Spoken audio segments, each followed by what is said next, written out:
प्रधानमंत्री आप ये बात को क्यों नहीं बोल रहे हैं? किसी इंसान की हत्या जायज नहीं है किसी जानवर के नाम पे। अगर आप कह रहे हैं कि जुनैद या नासिर को मारा जाना सही है क्योंकि गौ माता के संरक्षण में वो है, तो आप ये कह रहे हैं कि हम इंसान के प्रति संवेदनशील नहीं हैं, लेकिन हम जानवर को बताएंगे। आपको कोई गौ माता से कोई दूर दूर तक आपको कोई सद्भावना, कुछ आहत, आपका कोई इमोशन होता नहीं है। अगर होता तो हरियाणा में, राजस्थान में, यूपी में जो गौशालाएं खुली हुई हैं उनका इतना खराब हालत नहीं होता कि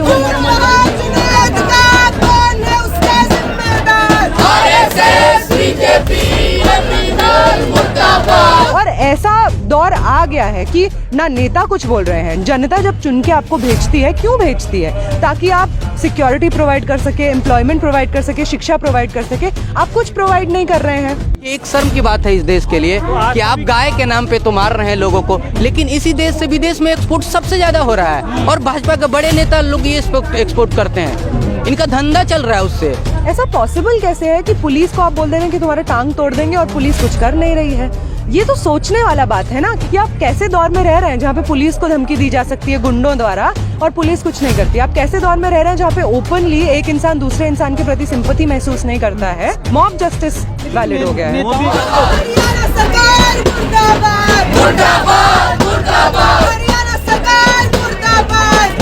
ये सब लोग जो कहते हैं कि हम गाय के प्रति बहुत सद्भावना रखते हैं, अगर गौ माता को कुछ होता है तो हमारा आहत होता है, हम लोग आहत महसूस करते हैं। ऐसे लोगों से मेरा सवाल है कि आपके बगल में जब किसी इंसान को जिंदा जला दिया जाता है या ट्रेन में उसकी हत्या कर दी जाती है बर्बरता से, या किसी महिला को प्रेगनेंसी के वक्त उसका रेप कर दिया जाता है, उसको मार दिया जाता है, तब क्या आपके जो सेंटिमेंट्स हैं, इमोशंस हैं, वो आहत नहीं होते हैं? क्योंकि अगर आप कह रहे हैं कि जुनैद या नासिर को मारा जाना सही है क्योंकि गौ माता के सपोजिटली संरक्षण में वो है, तो आप ये कह रहे हैं कि हम इंसान के प्रति संवेदनशील नहीं हैं, लेकिन हम जानवर को बताएंगे। लेकिन आप एक्चुअली जानवर के भी, आपको कोई गौ माता से कोई दूर दूर तक आपको कोई सद्भावना,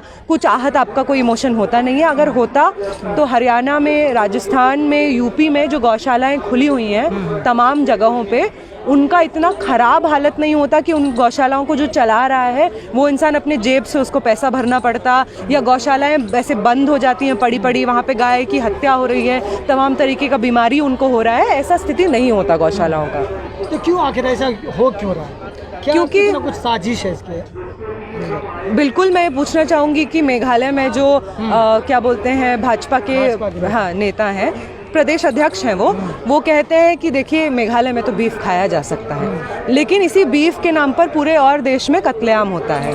तो बात ये नहीं है कि बीफ खाना सही है कि नहीं है, बात ये है कि आपको जिस राज्य में जो बात कहकर राजनीतिक मुनाफा होता है और उसके बेसिस पे चाहे किसी का भी हत्या हो, आप वो बात कह देते हैं। आपको राजस्थान में फ़ायदा हो रहा है ये कह के कि हम गौ माता के समर्थन में हैं और मुसलमानों को मारेंगे, इसलिए आप राजस्थान में ये बात कह रहे हैं। मेघालय में आपको ये कह के मुनाफा होगा कि बीफ खाते हैं हम लोग, तो आप मेघालय में ये बात कह रहे हैं। आप किसी के पक्ष में नहीं है, ना आप गौ माता के पक्ष में हैं, ना आप हिंदुओं के पक्ष में हैं। अगर आप हिंदुओं के पक्ष में होते तो बेरोज़गारी का, शिक्षा, पब्लिक इंस्टीट्यूशंस का जिस तरीके से खात्मा हो रहा है उसके खिलाफ आप चिंतित होते। जो बेरोज़गारी बढ़ रही है आप उसको कम करने की कोशिश करते हैं। जो भूखमरी की वजह से लोग मर रहे हैं आप उसको कम करने की कोशिश करते हैं। तो ना आप गौ माता के हित में हैं, ना आप हिंदुओं के हित में हैं, मुसलमानों और आदिवासी के हित में तो आप खुद नहीं हैं, आप खुद कह देते हैं। तो कायदे से आप किसी के हित में नहीं हैं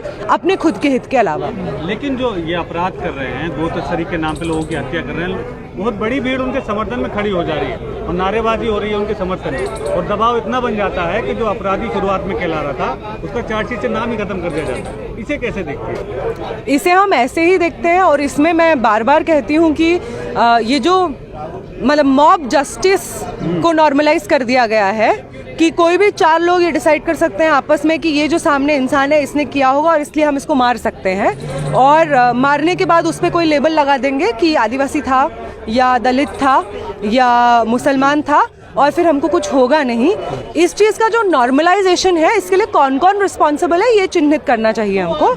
तो सबसे पहले तो मैं तो मीडिया से पूछूंगी कि आपके पास इतना पावर था कि आप लोग को हर एक फैमिली के घर के अंदर उनके ड्राइंग रूम के उनके बेडरूम में जगह मिली, टीवी के थ्रू आप उन तक जा पाए, फ़ोन के थ्रू आप उन तक जा पाए, और आपने इस रिस्पॉन्सिबिलिटी को, मतलब कायदे से आपके पास ये जो एक्सेस था, ये एक